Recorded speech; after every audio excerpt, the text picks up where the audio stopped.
प्यारे की जय, श्री धाम के धनी की जय, श्री बाईजुराज जू की जय, श्री महाराजा छत्रसाल जू की जय, श्री लालदास जी महाराज की जय, समस्त सुंदर साथ की जय।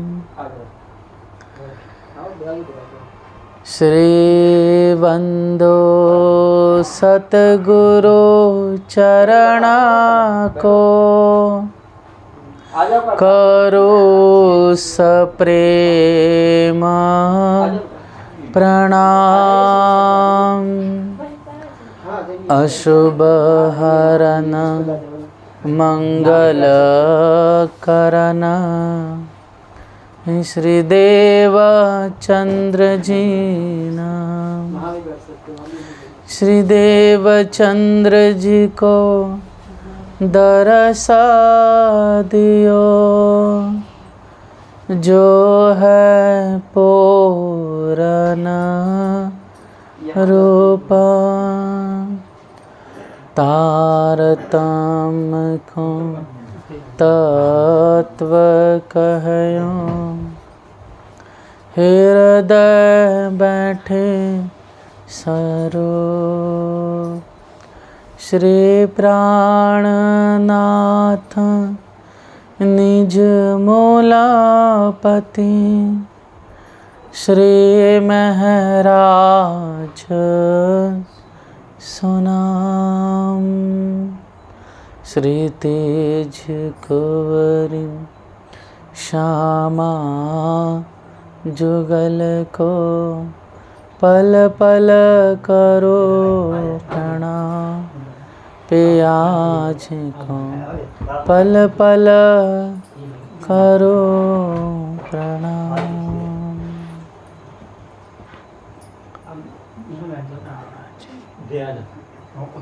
प्रणाम संसार जी।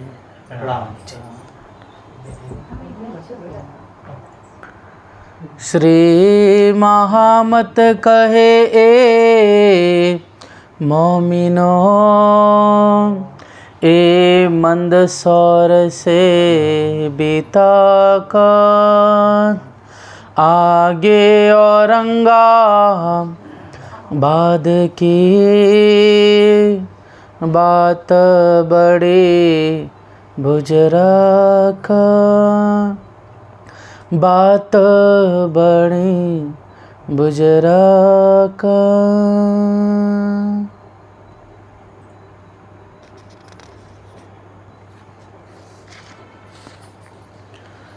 प्रकरण 52 चौपाई 87 2784 औरंगाबाद वृत्तांत।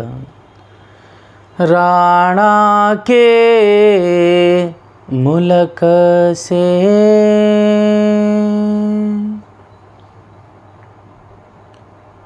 राणा के मुल्क से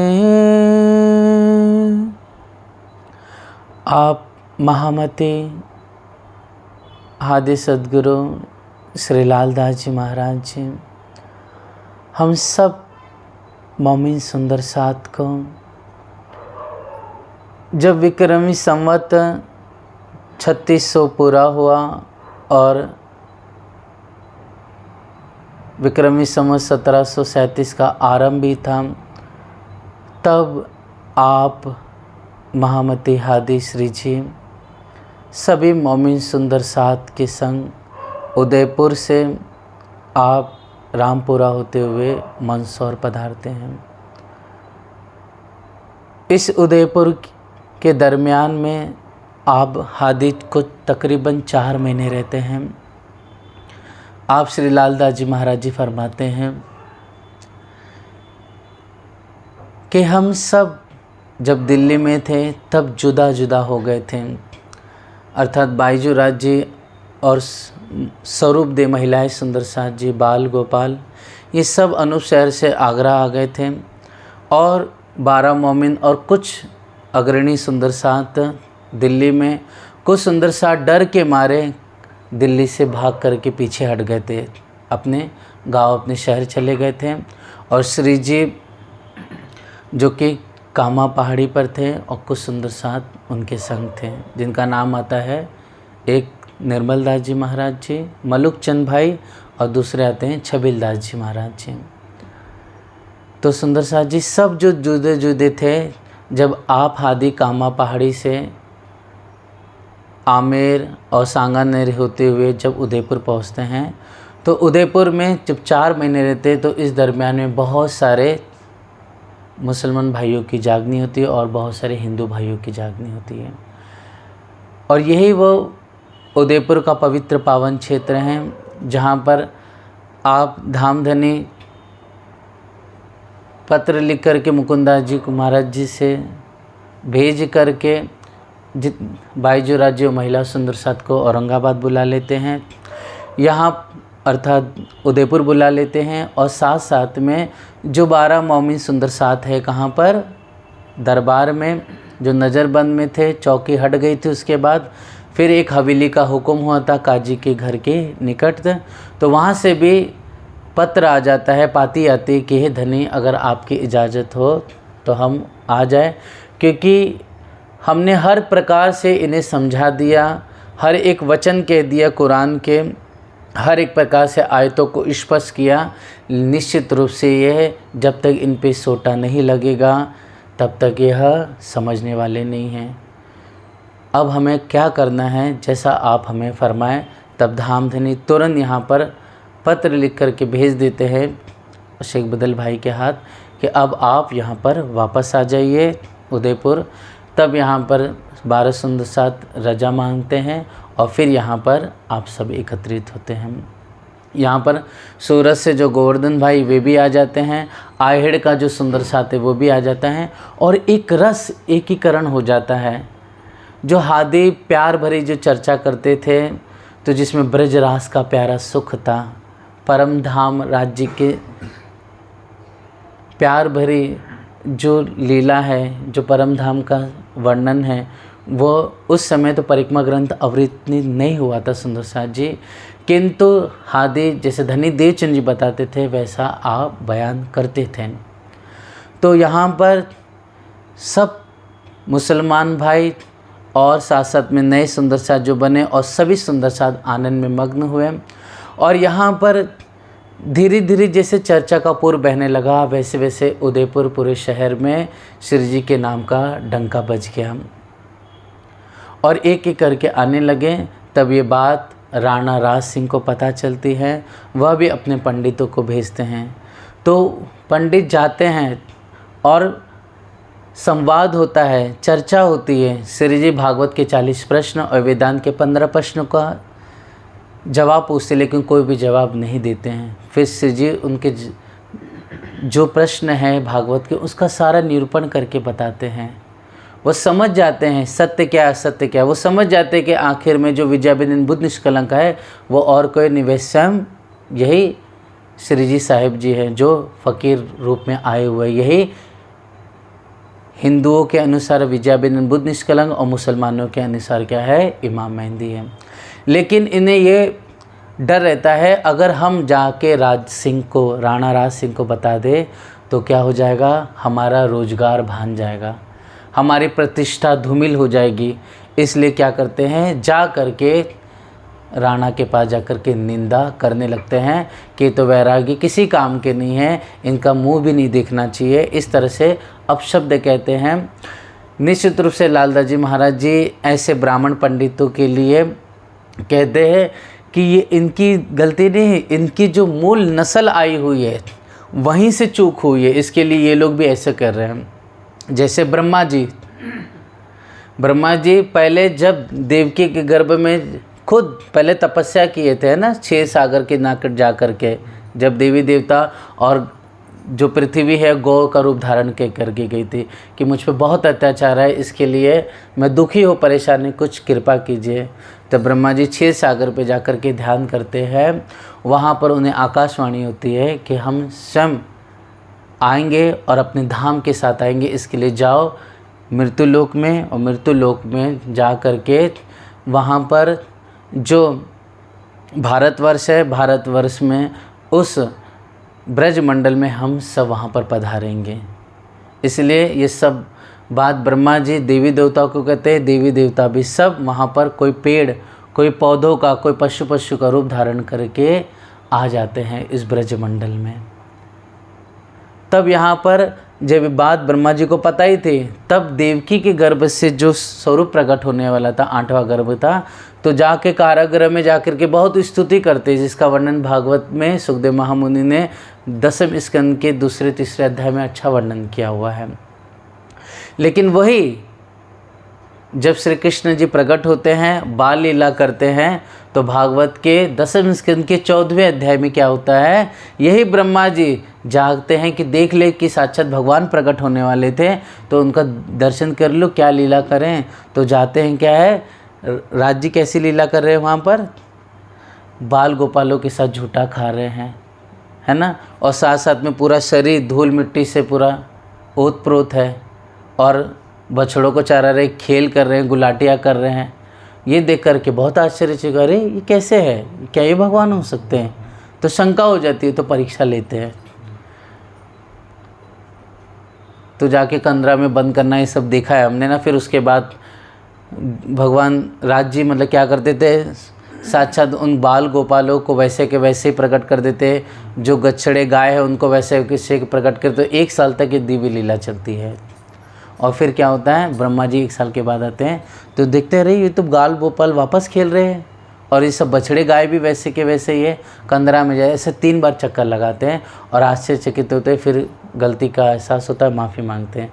तो राज जी वहाँ पर बात करते हैं, ब्रह्मा जी माफ़ी मांगते हैं, ठीक है। तो उसके बाद झूठन मांगते हैं, राज जी कहते हैं इसके योग्य नहीं हो। तब यहाँ पर खुद कौवा बन के आता है, फिर भी झूठा नहीं मिलता है। राज जी बाल को कहते हैं, बाल गोपालों को, कि प्रसाद का बहुत महत्व होता है, इसके लिए दाना भी नहीं छोड़ना चाहिए। तो एक दाना नहीं मिलता है। अब दूसरी बात क्या, फिर मछली बन करके आ जाते हैं। तो मछली बन करके आते, सोचते कि हाथ पत्त तो धोएंगे, कुल्ला करेंगे। तो वहाँ पर राज जी सिखापन देते हैं, एक दाना भी नहीं छूटना चाहिए, कुल्ला करो तो वो भी पानी पी लो। और जो पातर है ना, उसको भी चाट करके कहीं कोने में प्रसाद नहीं है, प्रसाद का वहाँ महत्व बताते हैं। तो ब्रह्मा जी वहाँ पर मछली बन जाते हैं, ब्रह्मा जी वहाँ पर कौवा बनते हैं, लेकिन एक सेत नहीं मिलता, सोचिए। और आज हम सबका इतना बड़ा भाग्य है कि रोज़ राज जी का झूठन मिल रहा है, कितना भाग्य हम सर सोचो। इसलिए हम सबको मिल करके धनी का हमेशा शुक्रिया अदा करना चाहिए कि आज हम उन लोगों के जैसा नहीं है, उन ब्राह्मण पंडितों के जैसा नहीं है। 14 विद्याओं से निपुण है, वेद के ज्ञाता है, शास्त्रों के ज्ञाता हुआ है, लेकिन एक को जानत नहीं, लेकिन एक सच्चिदानंद को जानते नहीं है। और धनी ने हम पे इतनी कृपा की, इतना प्यार किया हमसे। सोचो हम किस दलदल, किस गंदगी में थे, कहाँ से उठा करके हम सबको अपनी चरणों में लिया है।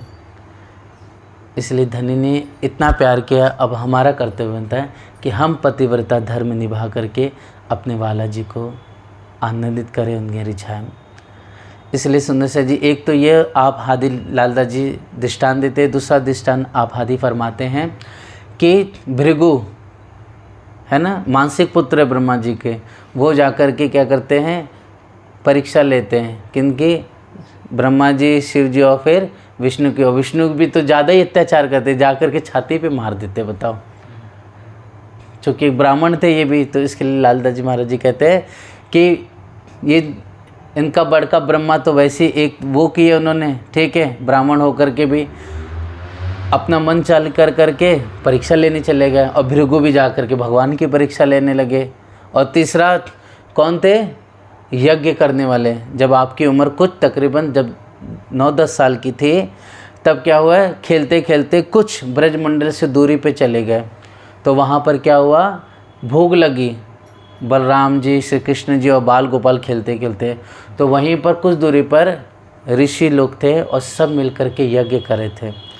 तो आपने कहा राज्य ने कि जाओ वहाँ पर जो ऋषि है आश्रम में, वहाँ पर जाके कहो कि श्री कृष्ण जी आए हुए हैं, यहीं पर है, आपसे कुछ खाने के लिए भूख लगी है, अन्न दे दीजिए।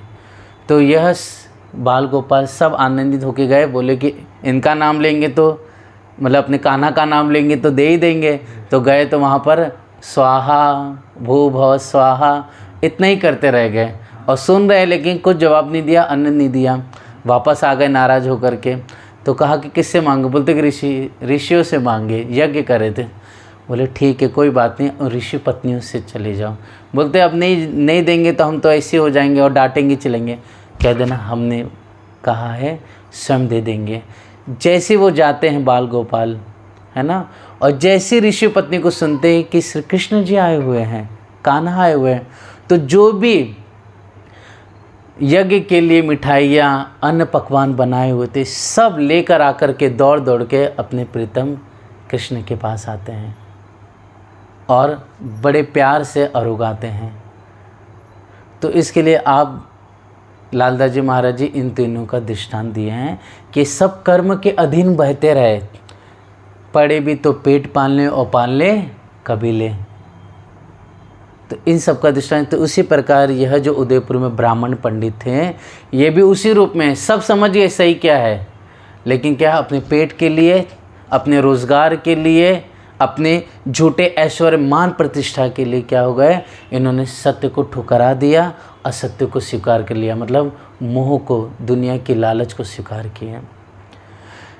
अब सुंदर साथ जी यहाँ पर उदयपुर में जाकर के यह जो पंडित है, ब्राह्मण है, जाकर के निंदा करते हैं, लेकिन राणा राज सिंह फिर भी जो तालाब है वहाँ पर जा कर के छुप करके मुंह छुपा करके धनी का दर्शन करता है, सुंदर साथ के दर्शन करते हैं। उस समय वहाँ पर रास की लीला का कीर्तन हो रहा था, सब सुंदर साथ नृत्य कर रहे थे।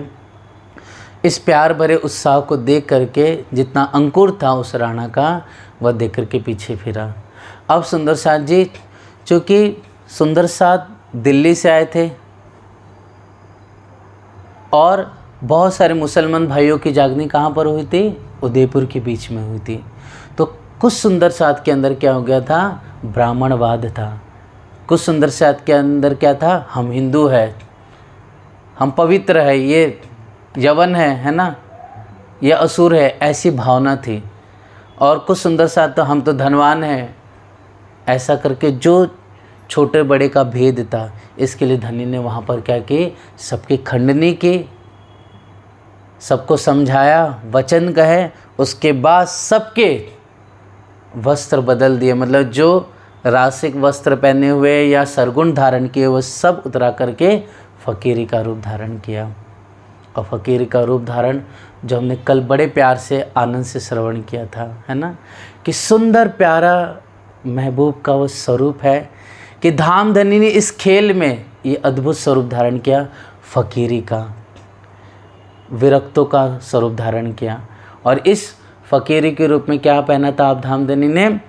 अगर गर्मी का समय तो एक धोती आपने खुद यहाँ पर पहन ली और वही धोती को, कपड़ा जो बड़ा था उसे उपरेणी के रूप में लपेट लिया, ऐसा है ना, पूरा यहाँ से, ताकि पूरी पीठ ढक जाए। फिर दूसरी चीज़ सुंदर साथ जी, आपने बहुत अद्भुत रूप से हाथों में तुम्बा लिया हुआ था, है ना, तुम्बा मानते हो ना, बहुत सारे साधु संत हाथ में लिए रहते हैं। और एक तुम्बा जो है आपने धनी ने कमर में बांध के रखा हुआ था। और गले में क्या धारण की हुई थी? शैली धारण की हुई थी। शैली काले कलर की होती है ना, वो काले कलर की शैली आपने धारण की हुई थी। और साथ साथ में यहाँ पर कानों में क्या धारण किया हुआ था? 2 कंचन के बाले धारण किए होते हैं, जिसको कुंडल भी कहा जाता है। जो नाथ संप्रदाय के लोग होते हैं, जैसे कि उत्तर प्रदेश के मुख्यमंत्री कौन है? योगी जी है ना, देखना वो नाथ संप्रदाय के सन्यासी है, फिर भी क्या सोने के बाले धारण किए हुए उन्होंने। इस तरह से सुंदर सा छिजी भी धारण करते थे, ये वर्णन आया हुआ है। और साथ साथ में आप हादी ने, जब ठंडी का समय होता है तो ठंडी के समय में आपने सुंदर लोई 2 परत की, है ना, उन्हीं धागों की प्यारी सी टोपी धारण की हुई है। साथ साथ में सुंदर साथ जी अद्भुत रूप से कंठ पे भी धारण करते हैं वाला जी। और ठंडी के समय में क्या है? मेखली धारण की हुई। मेखली मतलब तो चोगा या अल्फी भी कहते हैं जिसे, जो इतना मोटा होता है ना, ठंडियों के समय खास करके पहना जाता है। ये इतना घुटने के नीचे तक आ जाता है ठंडियों के समय में। और इस तरह से है सुंदर चांद जी धामधनी ने अद्भुत सुंदर स्वरूप धारण किया है फ़कीरी का। लालदास जी महाराज जी कहते हैं कि मेरे ऐसे साहेब ने जो यह फ़कीरी का स्वरूप धारण किया है, जिसमें अपने में क्या करो, अपने करोड़ों शरीर को, अपने करोड़ों जुबान को बार बार फना कर दो, फिर भी मेरे हादी का, मेरे महबूब के स्वरूप का बयान नहीं हो सकता है। बार बार मैं क्या करती हूँ, बलैया लेती हूँ। इस तरह से आप लालदास जी महाराज जी फरमाते हैं, ऐसे मेरे साहिब का ये सुंदर स्वरूप है। और बीच में सुंदर सा जी क्या, नासिका में आपने जो गोपी चंदन होता है, तो 2 रेखा श्वेत रंग की रेखा चली आई नासिका से ऊपर नीलाट तक, और बीच में बिंद का लाल शोभायमान है। इस तरह से है सुंदर सा जी ये अद्भुत फ़कीरी रूप वाला जी ने धारण किया हुआ है। फिर यहाँ से लटकती मटकती चाल चलते हुए पैरों में पन्ही पहनी है, जिसे खड़ाऊ कहते हैं। पहन करके आप कहाँ पहुँचते हैं, रामदास, जो रामदास ने सुने रामपुरा, जो आज के समय में नीमच जिला जो है ना, नीमच जिला जो इधर ही पड़ता है अपने मध्य प्रदेश में, नीमच ज़िले में रामपुरा है। रामपुरा में दुधलाई गांव है। उस दुधलाई गांव में सुंदर साथ वहाँ पर आते हैं हादी के संग, और बाईजू राज जी भी सभी मोमिन सुंदर साथ निर्गुण फ़कीरी का रूप धारण करके आते हैं। और फिर यहाँ पर एक हवेली खड़ी करते हैं। यहाँ पर हवेली में सभी महिलाएं सुंदर साथ विराजमान होती हैं, और यहाँ पर आकर के प्यार भरी चर्चा होती है। लेकिन यहाँ पर क्या होता है, जो राजा का भाई था जिसका नाम बैरी साल था, वह क्या करता है, ईर्ष्या निंदा करता है और सोचता है कि इन फ़कीरों को, है ना, इन वैरागियों को लूट लेंगे तो हमें बहुत सारा धन मिलेगा। यह बात जा कर के जो पूरनमल जो चारण है, क्योंकि वहाँ का मुखिया था, उसकी माँ को पता चलती है, तो वह आ कर के बैरीसाल को कहती है कि हे बैरीसाल, तुझे शर्म आनी चाहिए कि तुम इन फ़कीरों को लूटेगा। निश्चित रूप से जब तक मैं ज़िंदा हूँ तुझे लूटने नहीं दूँगे, या फिर मैं मरूँगी तो तभी लूट सकता है, या फिर मैं तुझे मार के रहूँगी। इस तरह से जोश में आकर के उनकी माँ जब कहती है, तब बैरीसाल घबरा जाता है और वहाँ से भाग खड़ा होता है। यहाँ पर धामधनी सुंदर साथ धनी का हुक्म था, तो यहाँ से होते हुए कहाँ, आप मंदसौर के बीच में पहुँचते हैं। मंदसौर जब पहुँचते हैं तो मंदसौर में इब्राहिम मिलता है। कौन मिलता है, इब्राहिम मिलता है। पहले तो वो समर्पित होता है धनी पर, लेकिन बाद में क्या होता है, लालदास जी महाराज जी को पता चलता है कि यह बहुत ज्ञाता है, किसका, फारसी का, और क्या हिंदी में ट्रांसलेट कर सकता है यह। तो क्या करते हैं, कुछ लालच दिखाते हैं। इब्राहिम क्या करता है, यहाँ पर धन के लालच में क्या कर देता है, कुरान का जो 16वां, 17वां, 18वां, 19वां और 30वां सिपारा, फिर अलिफ लाम से लेकर, मतलब कुरान का पहला सिपारा, दूसरा, तीसरा, चौथा और 5वां आराम होता है। इस तरह से 10 सिपारे क्या होते हैं, कुरान के अवतरित कराते हैं, हिंदी में ट्रांसलेट कराते हैं। कुरान में कुल कितने सिपारे हैं, 30 सिपारे। कितने, 30 सिपारे हैं। और कुल 114 सूरे। कितने, 114 सूरे हैं। जैसे अपने बोलते हैं ना भागवत में कितने स्कंदे, 12 स्कंद कहे जाते हैं, उसके अंदर अध्याय अलग अलग आए हुए हैं ना। इसी प्रकार यहाँ पर कुरान में 30 सिपारे और 114 सूरे हैं। तो यहाँ पर धनी की कृपा से इब्राहिम क्या कर देता है, 10 सिपारे अवतरित करता है, लेकिन हिंदी में ट्रांसलेट कर देता है।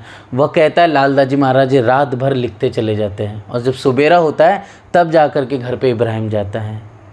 अब यहाँ पर जब 5वां सिपारा बयान होता है, तब इब्राहिम के दिल में क्या होता है, दज्जाल बैठ जाता है। दज्जाल का बैठना मतलब उसके अंदर ये विचार आने लगता है कि अरे हमारी कुरान है, ये धोती पहने हुए वैरागी थोड़ी कुरान की क्या बात करने लगे, मैं कैसे इनकी बरबस में आ गया। ऐसा उसके अंदर शंका होने लगती है, और जाग सभी सुंदर साथ के बीच में कहता है कि मैंने जो टीका किया है ना, जो हिंदी में लिखा है, तो वो मुझे हुसैनी तफसीर का टीका दे दो। तो लालदास जी महाराज जी पहचान जाते कि इसकी दज्जाल तो अब दज्जाल की हो गई है, अब पहले जैसा उसके अंदर भाव नहीं रहा। तब यहाँ पर कहता है कि मुझे किताब दो, नहीं तो मैं फितना उठाऊंगा, मतलब अपने लोगों को बुला करके तुम्हें मरवाऊंगा यहाँ पर। तब यहाँ पर सिर जी कहते हैं तुम्हें जो करना है कर दो। चौखा सिर जी जवाब देते हैं लेकिन हम किताब नहीं देंगे।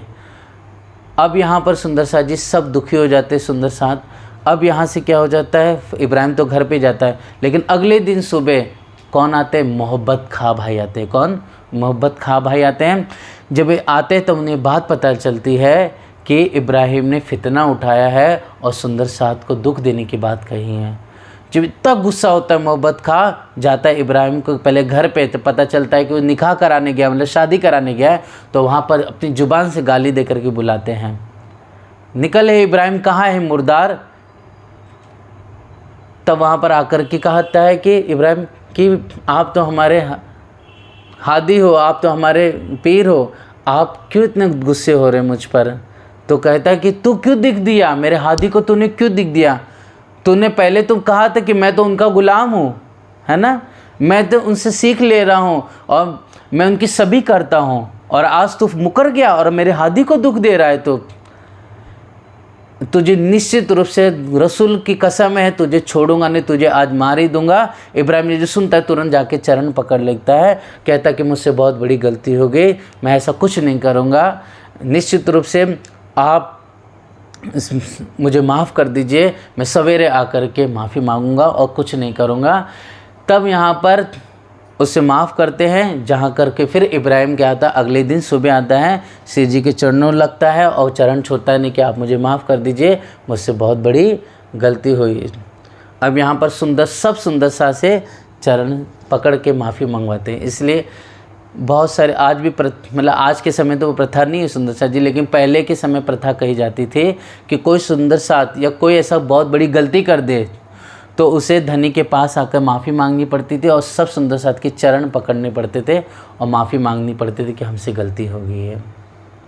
तो ये प्रसंग, ये जो घटना है सुंदर साथ जी, यह इब्राहिम से ली गई है। इसलिए आज भी बहुत सारे जो है कोई भी गलती होती तो आज के समय तो ये चीज़ नहीं चली, लेकिन पहले आज से मतलब 40, 50, 100 साल पहले ये सब चीज़ें होती थी अपने समाज में। कोई गलती की है तो धनी से और सभी सुंदर साथ के चरण पकड़ करके माफ़ी मांगी जाती थी। अब सुंदर साथ जी, उसका जो भाई है इब्राहिम का, वो क्या करता है, कुरान का जो 5वां सिपारा है उसका हिंदी में ट्रांसलेट कर देता है। अब इब्राहिम क्या कर देता है, भले सामने तो माफ़ी मांग लेता है लेकिन उसके अंदर क्या था, ईर्ष्या थी, है ना, जलन थी। अब तो मैं निश्चित रूप से इन्हें दुख दे के रहूँगा। तब क्या कर देता है, वह जा कर के जो मुसलमान है ना, जो सैनिक, उनको जा कर के कह देता है। ये बात सिर जी को पता चलती है। अब सिर जी क्या कर देते हैं, सब सुंदर सा से परियान कर कर के 8 दिशा में भेज देते हैं। मतलब सुंदर साथ की क्या होती है, छोटी छोटी टोली बन जाती हैं और टोली बन करके सब सुंदर साथ अलग अलग दिशा में रहने लगते हैं। क्योंकि उस समय तक मंदसौर में जब आए तो तकरीबन एक अंदाज़ा लगाया जाए लगभग 2-3 हज़ार के बीच में सुंदर साथ की संख्या होनी चाहिए धनी के संग, है ना, क्योंकि सूरत से निकले थे तकरीबन वहाँ पर 500 सुंदर साथ से कहा जाता है। और फिर दूसरी बीतकों में भी लिखा हुआ है, जब सिर्फ हरिद्वार में गए थे, सिर्फ हरिद्वार में, तभी 500 सुंदर साथ थे हरिद्वार में जब गए थे। यहाँ तक कि स्वरूप दे अलग है, जो दिल्ली में सुंदर साथ कुछ रहे वो अलग है, जो इस तरह से बटे हुए वो अलग है। यहाँ पर सिर्फ कहाँ पर, हरिद्वार में है, 500 सुंदर साथ पहुँचे थे हरिद्वार में, ऐसा वर्तमान दीपक में वर्णन आया हुआ है। इस तरह से ही सुंदर साथ जी, अब यहाँ पर एक भाव लिया जाए तो 2-3 हज़ार सुंदर साथ तकरीबन होने चाहिए। तो सुंदर साथ टोली टोली बना करके अलग अलग दिशा में रहते हैं। जैसे बोलते हैं ना कि नैऋत्य कोण है, फिर ईशान कोण है, साथ साथ में फिर यह दक्षिण दिशा हो गई, पूर्व दिशा, सब जगह बढ़ जाते हैं सुंदर साथ और 25-25, 20-20 सुंदर साथ की एक एक टोली बन जाती है। कुछ कुछ दूरी पर रहने लगते हैं और सब मिल कर के क्या करते हैं, चूँकि अलग अलग हैं, है ना, और पहले से क्या फ़कीर रूप धारण किया है, वैरागी रूप धारण किया है, विरक्तों का स्वरूप है। तो वहीं से क्या करते धनी, सब सुंदर साथ जब यहाँ से निकलते हैं ना, तब मांगना आरंभ कर देते हैं। इसका वर्णन आगे भी आएगा। मतलब जो कुछ भी है अब हमें सिर्फ भिक्षा मांग करके काम चलाना है। तो सुंदर साथ वहाँ पर भिक्षा मांग मांग करके हर एक घर से मांग मांग करके लेके आते थे और फिर झोली में भरते थे और फिर आकर के कहाँ जाते थे, जहाँ धामधनी विराजमान है। तो सब मिल कर के एक बार अपने धनी के पास आते पूरे दिन भर में और आ कर के झोली रख देते थे।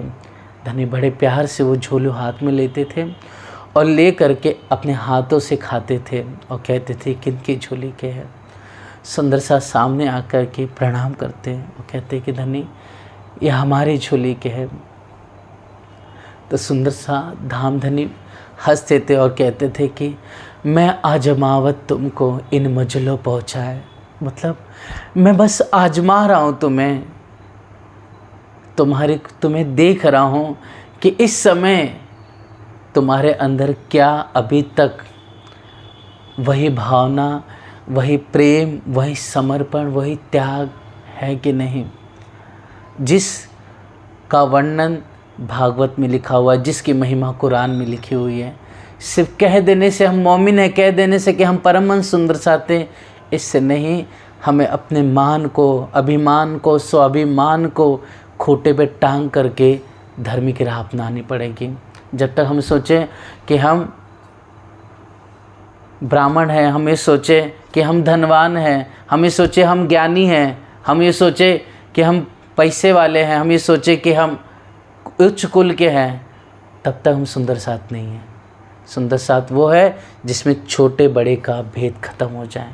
सुंदर साथ वो है तेरा मेरा कुछ नहीं है, सिर्फ धनी का है। सुंदर साथ वह है सबके अंदर भी धनी का स्वरूप देखें, हर एक चैतन्य के अंदर। सुंदर साथ वो है जिनके आचरण सुंदर हो गए हैं। सुंदर साथ वो है जिनके अंदर विनम्रता है, गरीबी है, प्यार है, विश्वास है। कि अगर धनी हमें भूखे भी मारे तो भी राज़ी रहें, खिलाए तो भी खुश है, ना खिलाए तो भी खुश है, रुलाए तो भी खुश है, तो भी धनी के बने रहेंगे, और हंसाए तो भी धनी के बने रहेंगे। इसलिए कहा कि जानो तो राजी राखो और जानो तो दिलगीर, या पाक करो हादी बना या बैठाओ माहे तकसीर। या अपराधी बना करके हमें आप सबके बीच में खड़ा कर दो, या रुलाओ या आनंदित खुश रखो हमें। जैसे इंद्रावती जी को कितनी तरह से कई प्रकार से दुख दिया गया, गुनहगार बना करके हफ्सा में डाल दिया गया, फिर भी इंद्रावती जी किसी पे दोष नहीं दिया। फिर भी उन्होंने अपनी रहनी को वैसा का वैसा ही रखा, अपने भाव, अपने समर्पण को, अपने प्यार को वैसा का वैसे बनाए के रखा। वैसे हम सबको सुंदर साथ को चाहिए। कोई हमारी निंदा करे, कोई ईर्ष्या करे, या कोई हमारी अच्छाई भलाई करे, या हमारी कोई निंदा करे, या हमें धुतकार दे, फिर भी हमें विनम्र बने रहना, जैसे इंद्रावती बने रहे। जैसे उन्होंने आचरण चल के दिखाया है, हमें वैसे चल के दिखाना पड़ेगा, तभी हम सुंदर साथ हैं। और यही सब सुंदर साथ मंदसौर के बीच में धामधनी ने आजमाइश की, परीक्षा ली, और सब सुंदर साथ हरक से हंस हंस करके बात करते हुए धनी के चरणों लगते हैं। और किसी भी प्रकार से आप सुंदर साथ दिलगीर नहीं होते और कहते हैं कि ये दिन हम कब पाएंगे, ये दिन कब पाएंगे, मतलब धनी हमारी आजमाइश कब लेंगे। क्योंकि परम धाम में तो सिर्फ प्रेम है, आनंद है, उत्साह है, खुशी है। लेकिन परीक्षा यहाँ खेल में है, सुख दुख यहाँ पर है। देखने के लिए तो धनी ने हमें भेजा है, और यहाँ पर भी आकर के हम अगर सह नहीं सके तो हम सुंदर साथ कैसे कहलाएंगे। अगर हम हर एक परिस्थिति में अपने धनी के बन के नहीं रह सके, उनकी राह पर कदमों पर कदम धर के आगे नहीं बढ़ सके, तो हम मोमिन नहीं है, सुंदर साथ नहीं है। सिर्फ बोल लेने से, गा लेने से सुंदर साथ नहीं बन सकते हैं।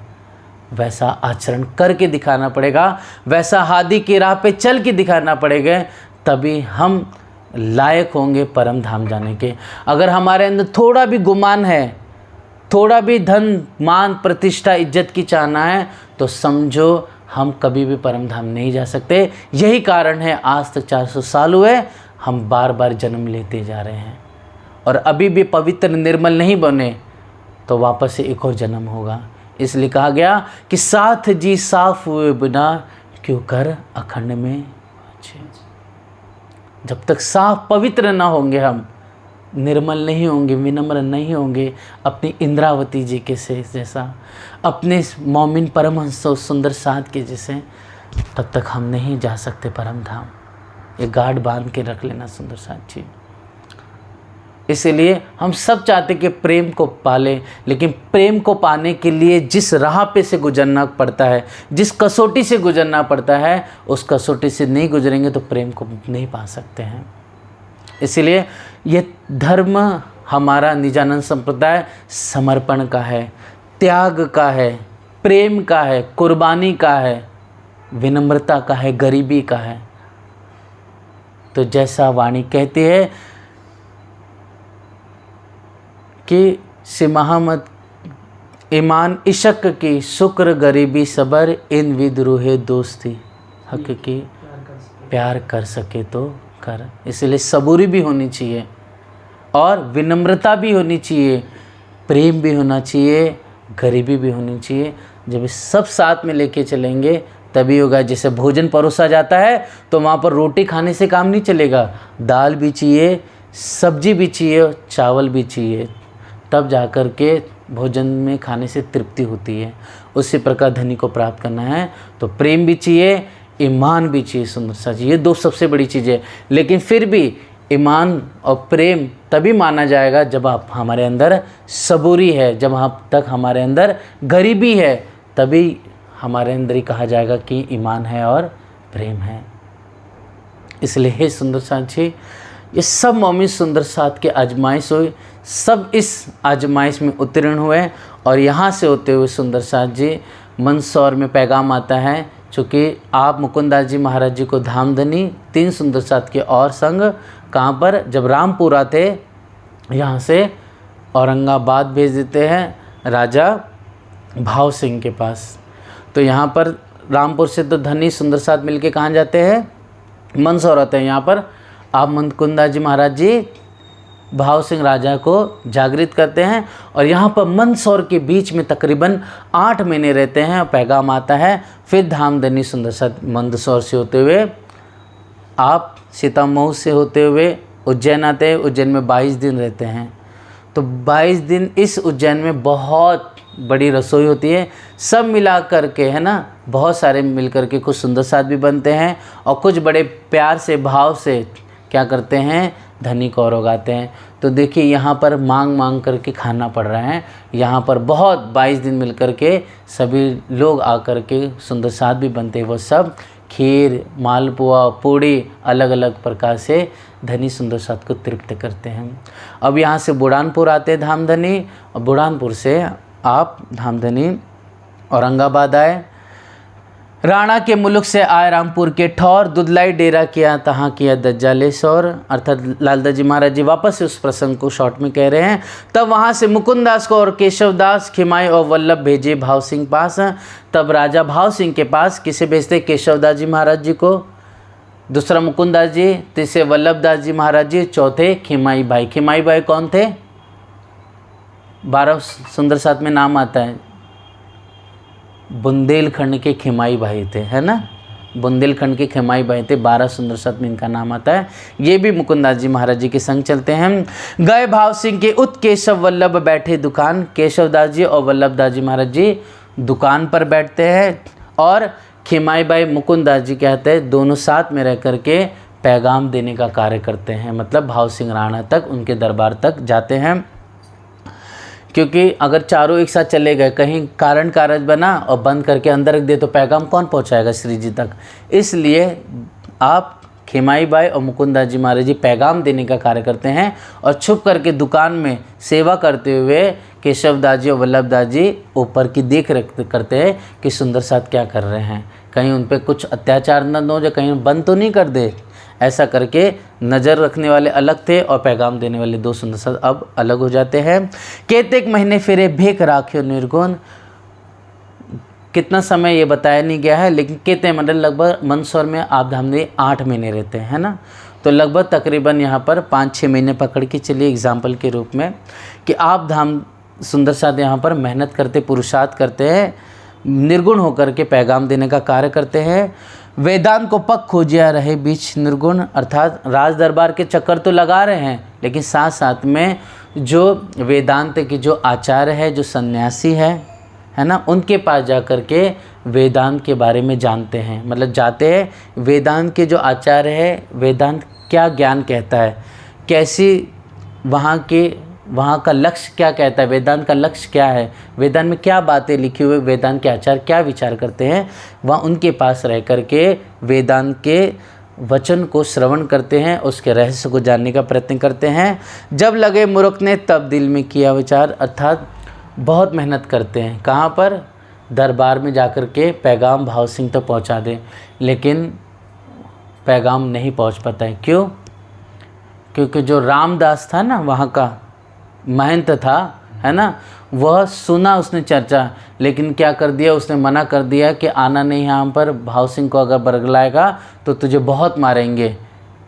तो इसके लिए आप मुकुंदास जी महाराज जी ने रामदास से पहले चर्चा कर ली थी, लेकिन वो समझ गया कि अगर बात जाहिर हो गई तो हमारा रोज़गार बन जाएगा, इसलिए उन्होंने राज दरबार से भगा दिए। अब बहुत प्रयत्न किया कि कैसे भी पहुंच जाए, लेकिन फिर भी वो रामदास पहुंचने नहीं देता था। राजा भाव सिंह को अपने सैनिकों को लगा दिया कि कोई भी ये लोग आ जाए तो इनको अंदर आने नहीं देना। अब यहाँ पर सुंदर साथ जी क्या होता है कि जब बहुत मेहनत करते तब नहीं होता है, तब सोचते कि अब हमें चले जाना चाहिए वापस। तब विचार करते सुंदर साथ कि दिल्ली में सुंदर साथ इतनी मेहनत करते, इतना पुरुषार्थ करते, एक नहीं, 2 बार नहीं, 5 बार नहीं, 10 बार नहीं, सैकड़ों बार प्रयत्न करते हैं। कभी शेख निज़ाम के पास नहीं, कभी रिजवी खान के पास, कभी शेख सलेमान के पास, तो कभी शेख इस्लाम के पास, कभी सिद्दी पौलाद के पास, ना जाने कभी दिल्ली के वो सूरत का सौदागर आता है, ना जाने कितने लोगों से मिलते हैं कि पैगाम पहुंच जाए, लेकिन असफल होते बार बार। लेकिन फिर भी सुंदर साथ मेहनत करते हैं, पुरुषार्थ करते हैं, लेकिन जा कर के कभी गुसल, है ना, गुसल खाने में रुका चढ़ जाते हैं, कभी जा कर के जो जामा मस्जिद है वहाँ पर क्या आते हैं, निर्मल दास जी, लाल दास जी जाते हैं, पैगाम देते हैं, लेकिन वो अब्दुल्ला फाड़ के रख लेता है। कभी नमाज जा कर के ईदगाह था, उस समय जा कर के सनंदे जोश में गा रहे हैं शेख बदल भाई, लेकिन कितना मेहनत किया, काम नहीं हो पाया, फिर भी हार मानी नहीं मानी।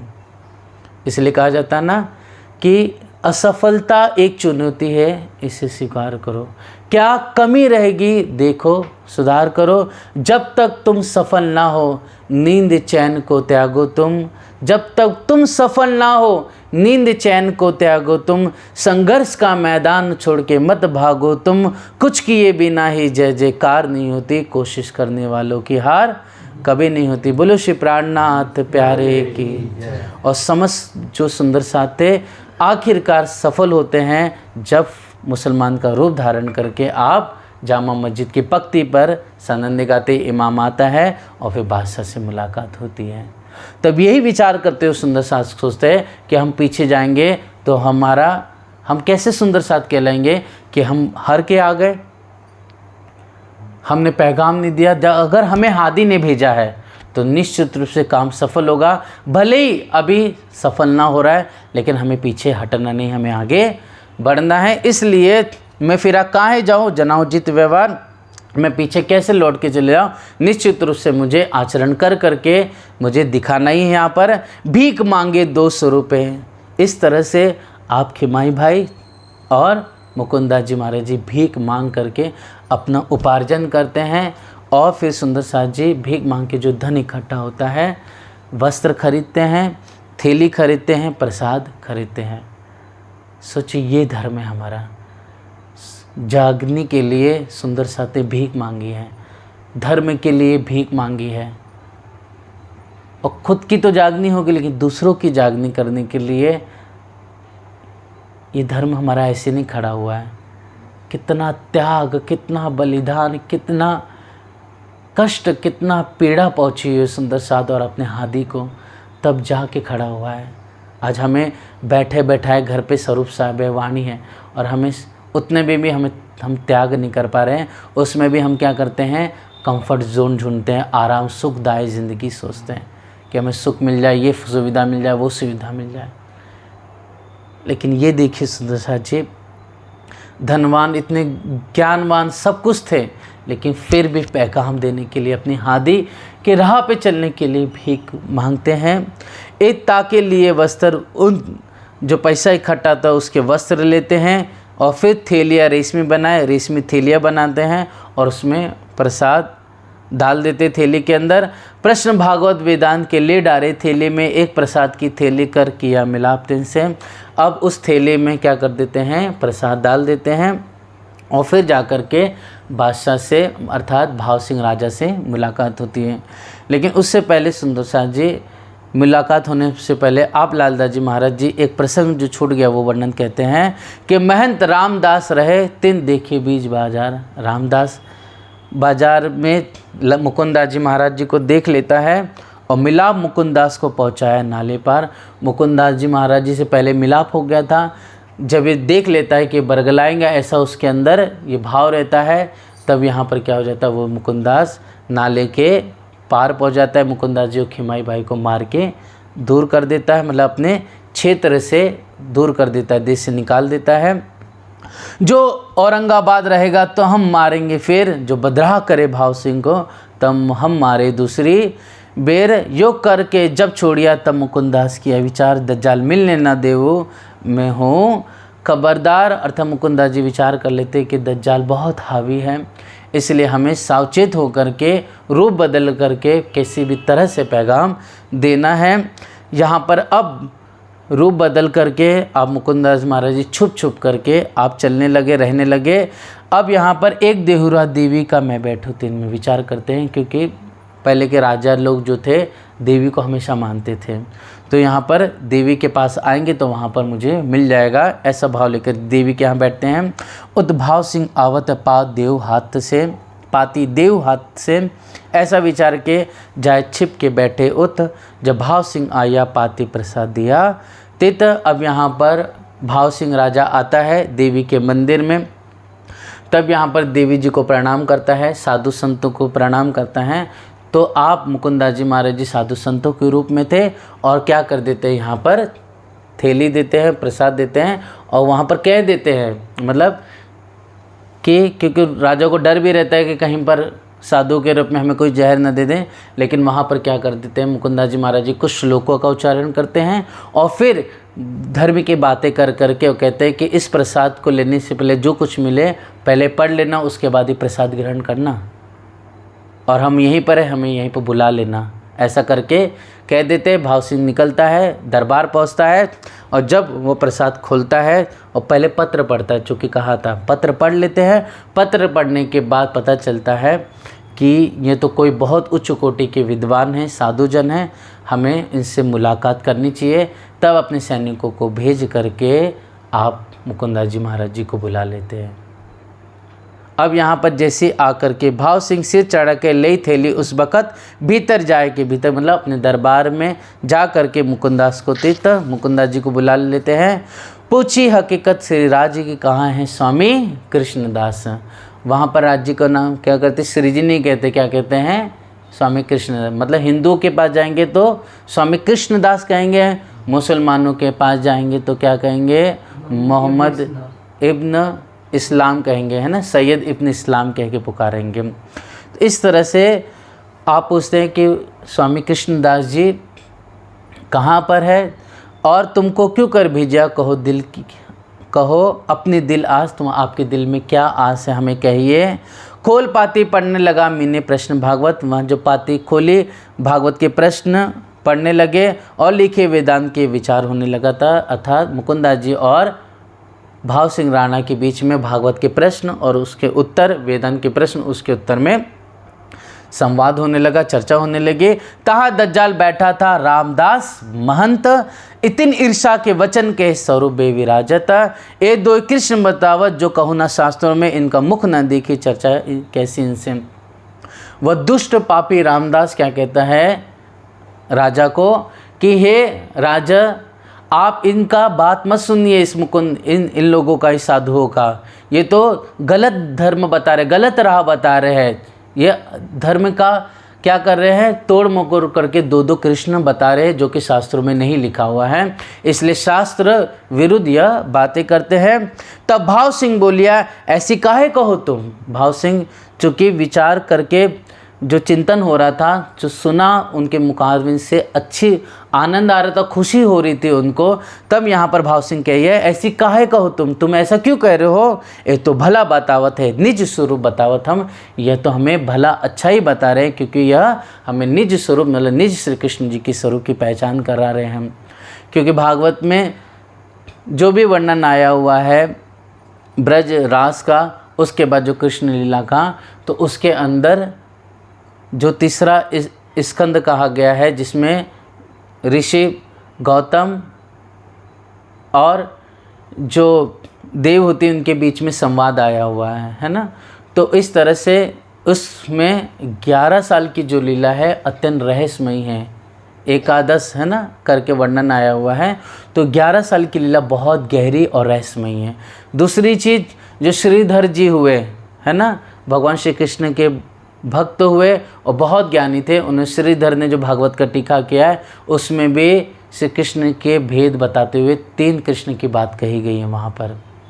और स्वामी जो वल्लभाचार्य जी महाराज जी हुए, जो उनकी सुबोधिनी टीका है उसके अंदर भी कृष्ण का रहस्य और 40 प्रश्न उसमें ही लिखे हुए हैं, उससे वर्णन किया गया है।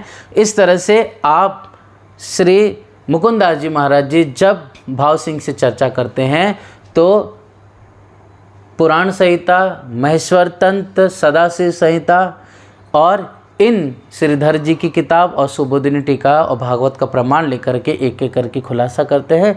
लेकिन जैसी चर्चा हो रही थी उस बीच में महंत रामदास उल्टा सीधा बोलने लगता और कहते हैं कि इनकी बात न सुनिए, इनकी कैसी चर्चा, ये 2 कृष्ण बताते हैं। लेकिन भाव सिंह को अच्छा लगता है, आनंद आता है, क्योंकि जो भी बता रहे थे मुकुंदा जी प्रमाण के साथ बता रहे थे। तो यहाँ पर तुरंत भाव सिंह उनको डांटते हैं, ये तो सही बता रहे, तो निज स्वरूप परमात्मा की हमें राह बता रहे हैं, उनके स्वरूप का साक्षात बयान कर रहे हैं। भाव सिंह जानिया ए दज्जाल हरामखोर, ये है इनके दुश्मन जो करत है शोर। भाव सिंह जान लेता है कि ये तो जो पंडित है रामदास महंत है, उसके अंदर क्या है, ईर्ष्या है इन साधुओं के प्रति। ठौर देव मुकुंदास को हमारी हवेली पास। आप क्या कहते हैं भाव सिंह कि है जो उनके दरबारी होते हैं उनको कहते हैं कि मुकुंदास जी को हमारे घर के निकट ही हवेली के पास रहने के लिए स्थान दिया जाए। तब रामदास बोलिए, इनकी सेवा की मुझे आस। तब रामदास कहता है कि हमें आप अपने पास मतलब अपने घर के बाजू में हवेली में मत रखिए, हमारी बहुत चाहना है कि इन साधुओं की हम सेवा करें, उतारे हम अपने घरों। तब मुकुंदास का वचन, अर्थात हम अपने घर पे इन साधुओं को रखेंगे। तब मुकुंदास कहते हैं, इन सेवा हमारी भली करी पीठ दिखाई। इन मुकुंदास जी कहते हैं कि इन्होंने बहुत पहले सेवा कर ली है, और अपना कुर्ता उठा करके मुकुंदास जी महाराज जी दिखाते हैं। तो देख करके भाव सिंह के आँख में आंसू, दर्द खड़ा हो जाता है कि ऐसे साधुओं की इन्होंने ऐसा मारा, उन्हें इतना दुख दिया, इतना पीड़ा दी। तो दुख, उनके दिल में बहुत खेद, दर्द खड़ा हो जाता है। और पल भर के लिए तो मुकुंदास आप भाव सिंह राजा कुछ कह नहीं पाता है। देख पीठ भाव सिंह को बड़ा जो हुआ दुख, बहुत दुख होता है, और विचार करने लग जाता है कि हमारे देश में आकर के इन साधुओं के कोई इतना दुख दे, इतना पीड़ा दे। क्योंकि आप मुकुंदास जी महाराज जी के पीठ से जो लाठी से मारा गया था, तो उसका पूरे घाव छप करके पूरा लाल हो गया, और चमड़ी छिल करके उस पर खून के धब्बे बाहर निकल आए थे। इसलिए सुंदर साथ जी, धर्म के लिए, सत्य के लिए अगर मिटना भी पड़े हम सबको, तो मिट जाना चाहिए।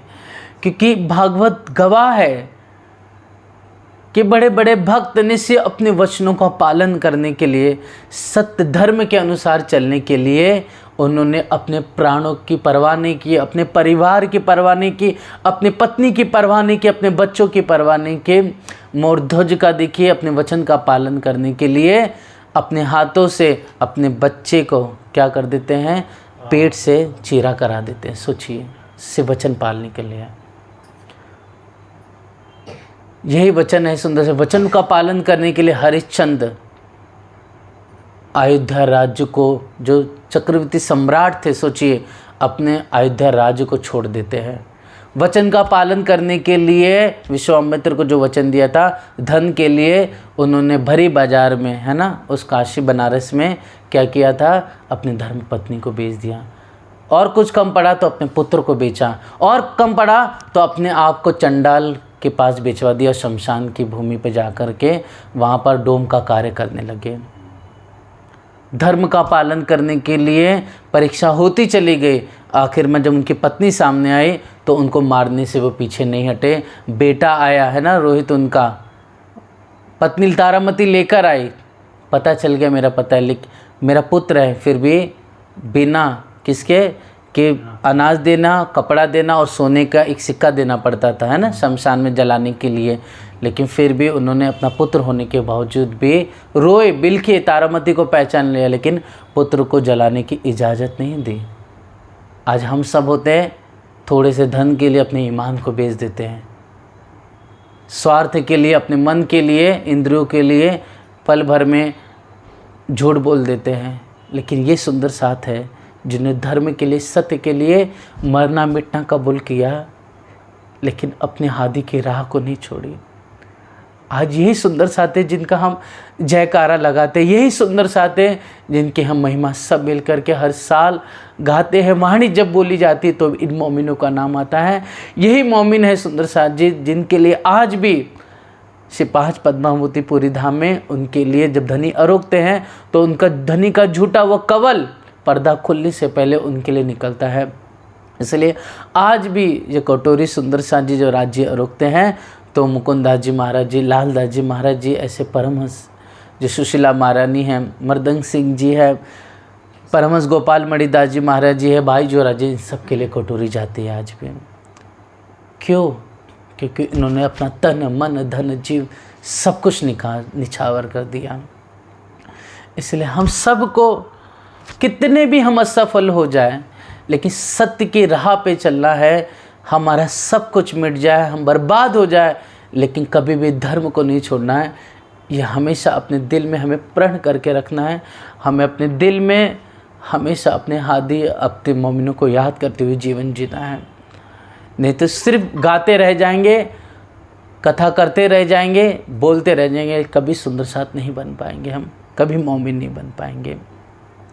इसलिए सुंदर साथ जी, आप मुकुंदास जी महाराज जी अपनी पीठ दिखाते हैं। देख पीठ भाव सिंह को बड़ा जो हुआ दुख, उन्हें बहुत दुख होता है। धक्का दे उठाया दज्जाल, बुरी गारी दई मुख। मुकुंदास भाव सिंह राजा तुरंत उसी समय धक्का दे करके स्वयं अपने हाथों से उठ करके अपने सिंहासन से हाथ पकड़ के धक्का मार करके रामदास को उठा के दूर फेंकता है और गाली दे करके कहते हैं, जो मेरे यहाँ आवत ताकि ऐसी सेवा करत, निकसो हमारे डेरे से जाओ, देश में दे, हमारे यहाँ कोई आता है तो उनकी ऐसी सेवा करते हो। हे दुष्ट रामदास, चले जा, आज के बाद हमारे देश में कभी दिखना नहीं। इस तरह से उसको देश से निकाला दे देते हैं। मुकुंदास की निशा करी, मुकुंदास जी महाराज जी से उन्हें सांत्वना देते हैं। फिर वैद्य को बुला लेते हैं, उसके बाद उनका उपचार किए जाते हैं ताकि उनका दर्द जो पीड़ा है वो मिट जाए। फिर उसके बाद सुंदर साथ जी प्रश्न, जो पंडित वहीं पर थे, फिर उसके बाद वहाँ पर पंडितों से प्रश्न बातचीत होती है। करो इनका जवाब हो दिल रोशन, आया ना जवाब उनको निंदा लगे करने। आभाव सिंह मुकुंदास जी महाराज जी वहीं रहते हैं, प्रश्न पूछते हैं तो पंडितों को कोई जवाब नहीं आता। आएगी भी कैसे, क्योंकि यह पारलौकिक है ना, अद्वैत के वचन है, और जो पंडितों के पास ज्ञान है वो लौकिक है। अर्थात जो कहते हैं ना कि परा अपरा विद्या, उनके पास जो ज्ञान है परा विद्या का है, और मोमिनों के पास अपरा का विद्या का ज्ञान है, मतलब इस संसार से परे का ज्ञान है। इस तरह से है सुंदर सांची। यहाँ पर पंडितों को जवाब नहीं आता तो निंदा करने लगते हैं। कहा मुकुंद भाव सिंह बरजिया आवत ना जवाब तुम्हें। भाव सिंह बरसते डांटते हैं कि तुम्हें जवाब नहीं आ रहा है। तब मुकुंदास ने कहा, पंडित पूछे जो प्रश्न, मैं ताको उत्तर देव इनका मनाओ मन। मैं पूछूं जो इनको ए ताको दे बताए, जो हारे दो मैंने सुपन ही बांध फिराए। सोचिए, इतना मुकुंदास जी महाराज जी के अंदर भाव है धनी के प्रति, इतना विश्वास है। इतने ज्ञानी है, सोचिए क्या कह रहे हैं कि पंडित मुझसे प्रश्न पूछे और मैं पूछूं, जो शास्त्रार्थ में हार जाएगा उसे पूरी इस औरंगाबाद में पन्ही मतलब खड़ाऊ होता है ना, उपराह भी बोलते हैं जिसको, चरणदासी, वह हार पहनेगा। किसका? खड़ाऊ का हार, मतलब जूतों चप्पलों का हार बोलते हैं आज के समय में। वो क्या पूरे बोलते हैं ना आज के गांव में घुमाना, तो उस समय पूरे औरंगाबाद में घुमा जाएगा। मैं हरू और मुकुंदा जी कहते तो मैं घूमूंगा, अगर पंडित हरे तो पंडित घूमेंगे, ये तय किया जाता है। अब सुंदर साथ जी उसी समय प्रश्न 80 पंडित लिखे। कितने लिखते पंडित लोग? 80 प्रश्न लिखते हैं। कितने? 80। और मुकुंदास जी सिर्फ कितने लिखे? 23 प्रश्न। कितने? सिर्फ 23 प्रश्न लिखते हैं। 15 दिन, और 15 दिन की मोहलत ली कि 15 दिन में हम जवाब दे दे या आप जवाब दे देना।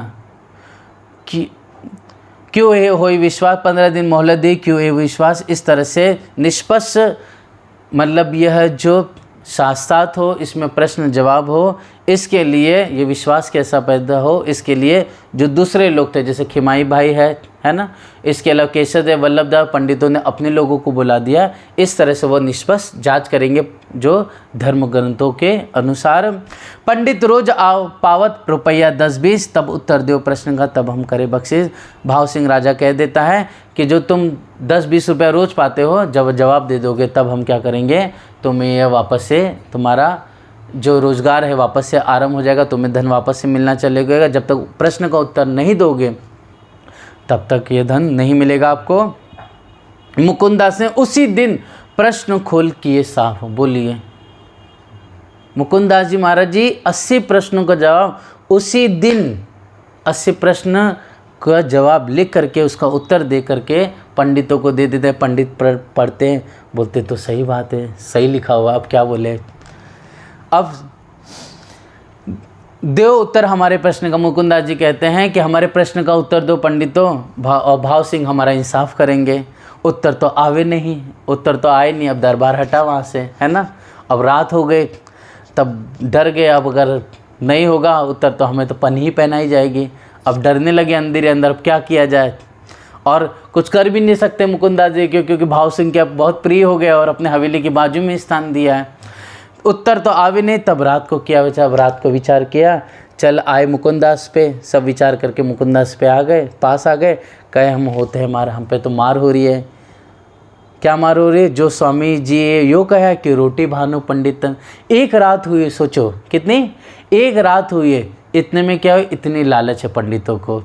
क्या कह रहे कि आपके स्वामी जो कृष्णदास जी हैं, क्या उन्होंने ये कहा है कि पंडितों का रोजगार बांध दो, तो हमारा क्या चारा संतोष में। अगर ऐसा कहा हो तो हमारा क्या कर सकते हैं हम संतोष करके बैठ जाएंगे, बिना धन के रह जाएंगे। ना तो हमारा छुटकारा करो, हमारे 10 वेद ने तो हमें माफ़ करो, छुटकारा कर दो, मतलब ये प्रश्न का जो जवाब है शास्त्रार्थ हटा दो, हम 10 बार हार अपनी स्वीकार करते हैं। तब मुकुंदास ने कहा हम कहेंगे, फिर हम तुम्हें पुनः कहेंगे, निश्चित रूप से आप चिंता मत करो। तब कहा भाव सिंह को क्या उत्तर दे प्रश्न। भाव सिंह से मुकुंदास जी कहते हैं ये पंडित क्या उत्तर दे पाएंगे, ये तो लीला अखंड की, इनका ना पहुँचे मन। ये तो लीला अखंड की है, आनंद की है, सच्चिदानंद की है, इसके लिए इनका तो मन वहाँ तक पहुँच ही नहीं सकता है। ये तो जिनका वहाँ के जो है वही इस वस्तु को, न्यामत को, प्रेम को जानते हैं। तब आधा रोज 6 किया, आधे का हुआ हुक्म। अर्थात जो रोज 10-20 रुपये मिलता था तो 10 वाले को मिलता था, जो 10 रुपये मिल रहा था उसकी जगह 5 कर दिया, जिसको 20 मिल रहा था उसको 10 रुपये कर दिया। इस तरह से हुक्म होता है रावर से कि इनको आधा आधा धन दिया जाए। प्रात को मिल के कहा एक काम किया तुम्हारा, हम सवेरे जब मुकुंदा जी मिलते हैं तो पंडित से कहते हैं कि तुम्हारा हमने काम कर दिया है, अब चिंता नहीं करो, अब तुम्हें पन्ही नहीं पहनाएंगे हम। ऐसा कर करके उनसे संतोष कर देते हैं। दिन दूसरे तीसरे निके दिए कान, तारतम निके सुनिया हो गई पहचान। इस तरह 2-3 दिन तक मुकुंदास जी बड़े उत्साह से, जोश से चर्चा करते हैं। सुनते सुनते भाव सिंह को ईमान आ जाता है और खुद कहते हैं कि बुलाओ श्री जी साहिब जी को, असवारी लो तुम। आप श्री जी साहिब जी को स्वयं बुला लीजिए और हम असवारी आपको देते हैं। और हथेनी मतलब हाथी लो बुंदी, मतलब बूंदी जो स्थान है वहाँ से आप हाथी भी ले लो और घोड़ा देते हैं, और साथ साथ में हम घोड़ा भी दे रहे हैं। एक हवेली बूंदी में, मतलब बूंदी में एक हवेली भी देते हैं। अगर आते जाते समय वहाँ रुकना है तो वहाँ रुक लेना, या फिर किसी को रुकाना है तो वहाँ पर रुका देना। रहने को लिख दे तहाँ बाई जी को राखियो इन भासी का बंदी, अर्थात जो बाई जा रहे जी और जो स्वरूप दे बाल गोपाल है उन सबको बूंदी की हवेली में रुका देना। मुकुंदास विदा हो के लई असवारी साथ, तहाँ से पहुँचे मंदसौर खर्ची दई हाथ। भाव सिंह राजा ने खर्ची भी साथ साथ में दी थी। यहाँ से आप मुकुंदास जी आप पधारते हैं मंदसौर। आए मिले मंदसौर में, ले चले श्री जी को, आए पहुँचे औरंगाबाद, भई मुलाकात हवेली में। धनी आते हैं यहाँ पर उज्जैन बुढ़ानपुर से होते हुए औरंगाबाद पहुँचते हैं। भाव सिंह आए के लगा 2 कदम, आ करके तुरंत दंडवत प्रणाम करता है, धनी के चरणों में लगता है। देख दीदार इन समय कृत कृत जानी आतम। जैसे श्री जी के प्यारे स्वरूप को देखता है तो उनकी आत्मा में बहुत संतोषी सुख प्राप्त होता है। क्योंकि लाला जी महाराज जी क्या कहते हैं कि मुख मानो चंद, मतलब धनी का जो चेहरा है मुखारविंद चंद्रमा के समान सुशोभित चमक रहा है। और जैसे चंद्रमा रात के समय जब खिलता है तो क्या होता है, रात के समय में चंद्रमा सबको सुख प्रदान करता है, मतलब एक ठंडक होती है रात में, है ना। वैसे धनी का प्यारा यह स्वरूप मुखारविंद चमकता हुआ नूरमय प्रकाशमय अनंत किरणों से आनंदित जो बालाजी का स्वरूप है, फ़कीरी रूप है। धनी के मुखारविंद से निकलती हुई प्यारी किरणें, जो तेज है, जो हंसता हुआ चेहरा है, उनके आँखों से आँखें जो कोई मिला ले समर्पित भाव से उसका कल्याण हो जाता था। भाव सिंह जैसे देखते हैं धनी को आनंदित हो जाओ, मन में बहुत सुख शांति आनंद प्राप्त होता है। लगा सेवा करने उत्सव रसोई जब, दई जागा हवेली अपनी भई सेवा इनकी। तब इस तरह से बड़े प्यार से स्वयं राजा होते हुए भी जैसे छत्रसाल जी महाराज जी सेवा करते थे, वैसे भाव सिंह भी बड़े प्यार से सेवा करने लगा। उत्सव रसोई होने लगी यहाँ पर। और दई जगह हवेली अपनी, जिस हवेली में रहता था उस हवेली में धनी को रहने के लिए स्थान दिया। भई सेवा इनकी, तब अपनी सेवा उसने अच्छी तरह से की। सुन नरसैया के शब्द कीर्तन तीन हुआ मगन, आप लगा नाचने जो करे मोमिन। जैसे ब्रह्म आत्माएं नाचती हैं वैसे क्या है, भाव सिंह भी राजा का भाव छोड़ के अपने अहम को त्याग करके निरत आनंद में मग्न हो गया। इसलिए सुंदर शाह जी नरसैया के बहुत सारे कीर्तन हैं, लेकिन उन कीर्तनों में अपन जो हमेशा गाते हैं वो ये है। आइए सुंदर शाह जी हम सब मिलकर के उस नरसैया के जो कीर्तन है उसे गाए। बोलो श्री प्राणनाथ। कहाँ जाओ रे बैरन रात लड़ी, कहाँ जाओ रे बैरन रात लड़ी, कहाँ जाओ रे बैरन रात लड़ी, कहाँ जाओ रे रात लड़ी। हाँ नरसैया रे स्वामी मारा मंदिर पधारिया, नरसैया स्वामी मारा मंदिर पधारिया, नरसैया रे स्वामी मारा मंदिर पधारिया, नरसैया रे स्वामी मारा मंदिर पधारिया। वो तो ठुमक ठुमक पग रैन गई, वो तो ठुमक ठुमक पग रैन गई, वो तो ठुमक ठुमक पग रैन गई, वो तो ठुमक ठुमक पग रैन गई। कहाँ जाओ रे, हाँ कहाँ जाओ रे बैरन रात लड़ी, कहाँ जाओ रे बैरन रात लड़ी। हाँ रोज रोज वृंदावन जाते, रोज रोज वृंदावन जाते, रोज रोज वृंदावन जाते, रोज रोज वो तो रास रचावे घड़ी रे घड़ी, वो तो रास रचावे घड़ी, वो तो रास रचावे घड़ी रे घड़ी, वो तो रास रचावे घड़ी रे घड़ी। कहाँ जाओ रे, हाँ कहाँ जाओ रे, बैरन रात लड़ी। कहाँ जाओ रे, बैरन रात लड़ी। यहाँ अष्ट पहर दिन 64 घड़िया, अष्ट पहर दिन 64 घड़िया, अष्ट पहर दिन 64 घड़िया, अष्ट पहर दिन 64 घड़िया। वो तो लीला दिखावे घड़ी रे घड़ी, वो तो लीला दिखावे घड़ी रे घड़ी, वो तो लीला दिखावे घड़ी रे घड़ी, वो तो लीला दिखावे घड़ी रे घड़ी। कहाँ जाओ रे, हाँ कहाँ जाओ रे, बैरन रात लड़ी। कहाँ जाओ रे, बैरन रात लड़ी। कहाँ जाओ रे, बैरन रात लड़ी। कहाँ जाओ रे, बैरन रात लड़ी। बोलो श्री प्राणनाथ प्यारे।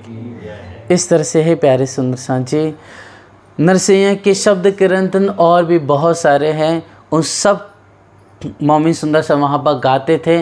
गा करके सब सुंदर साथ आनंदित होते थे। भाव सिंह राजा अपने पद को छोड़ करके साथ साथ में नृत्य करने लगता है और आनंद में मग्न हो जाता है। भगत भाव जोर रहे सेवे परमेश्वर, शक कछु न आवे भगत भाव ऊपर। इस तरह से इतना भक्ति भाव से आप द्रवीभूत हो गए थे, आनंदित हो गए थे, मग्न हो गए थे कि किसी प्रकार से कोई कमी कोई खोर नहीं रहे और आनंद से आप उत्साह से नृत्य करने लगे।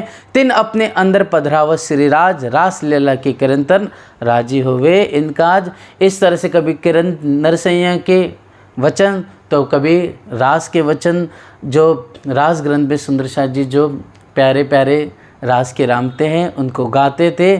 मोमिन सुंदर साथ तो आप स्वयं बड़े प्यार से नाचते थे। भाव सिंह राजा जब बात कही कुरान की तब इनके विचार इस तरह से आनंद में व्यतीत हो रहा था। तब एक समय देख कर के राज ने भाव सिंह राजा से बात की, ए शाहिदी क्यों पावे इनका करो खराब, ए मुसलमान चार है मेरे चाकर, इत तीन को तुम समझाओ मुकदमा क़यामत। तब मैं औरंगजेब से बांध के कमर लड़ो वास्ते, दिन के सिर सौंपया न बात पर।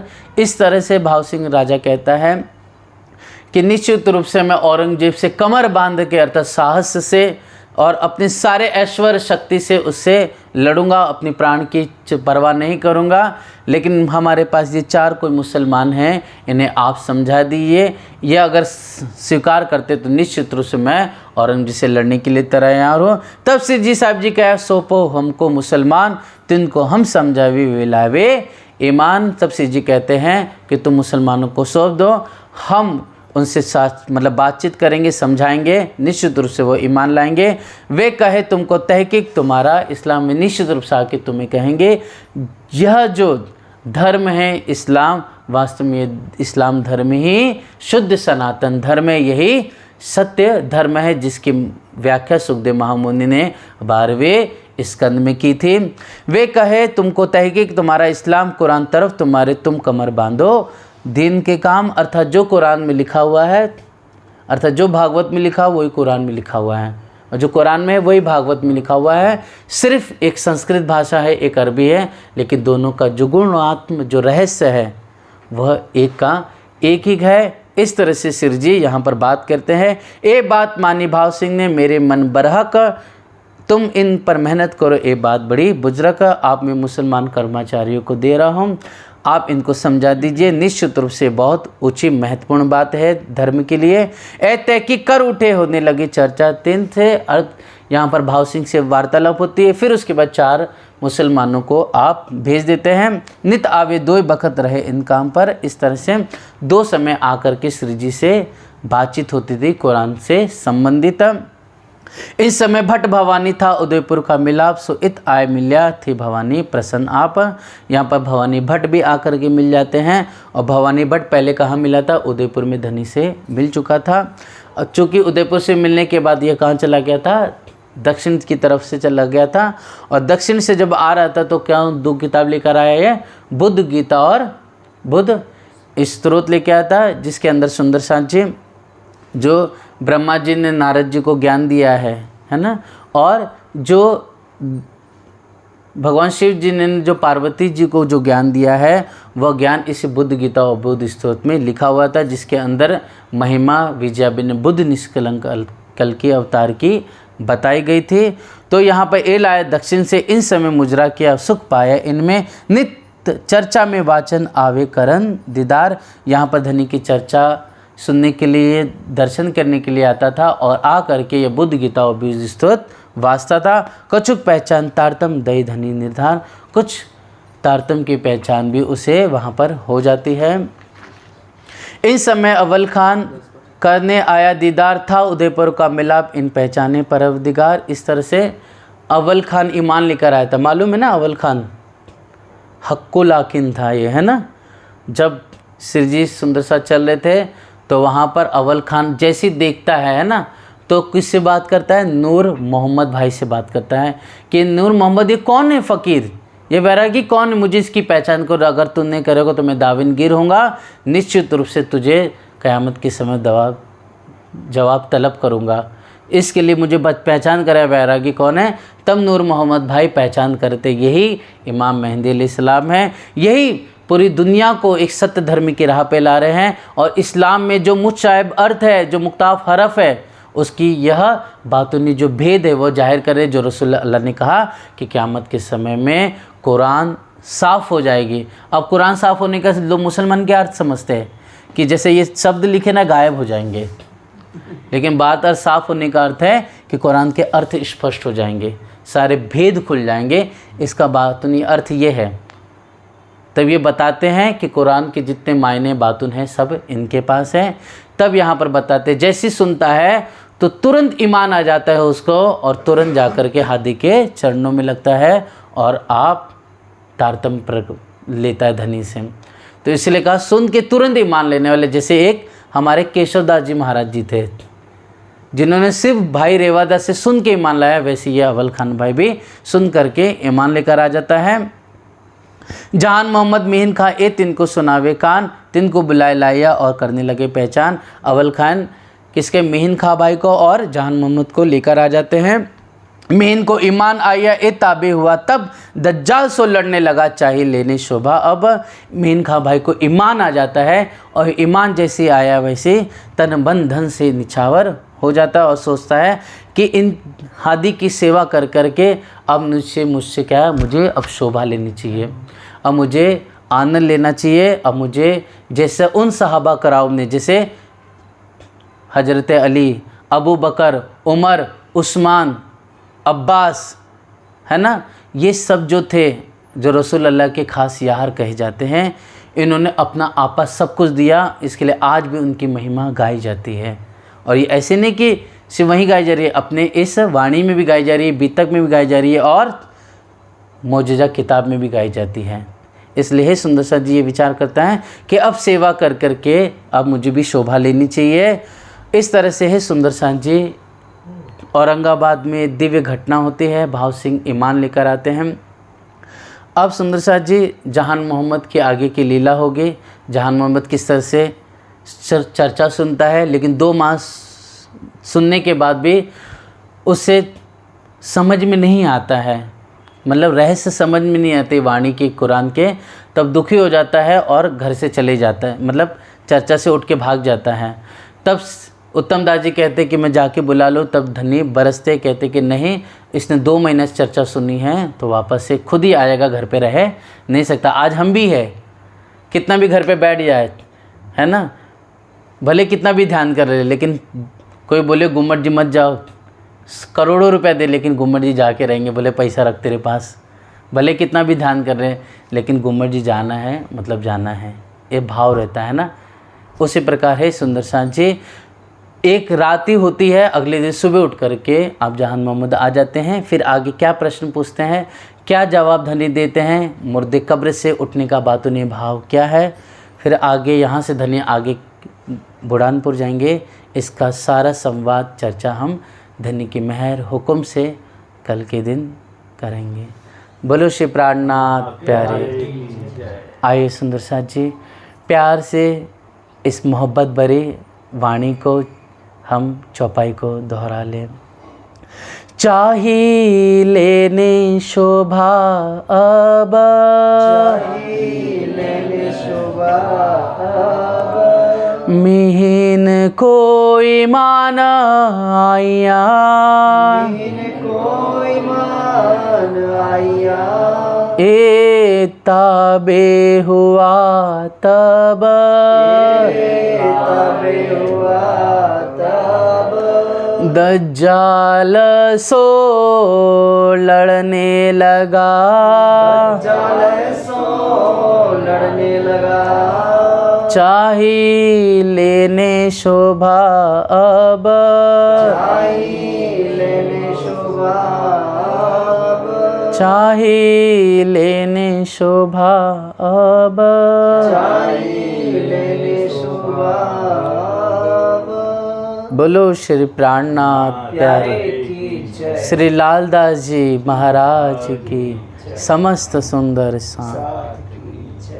प्रणाम सुंदर सा, प्रणाम।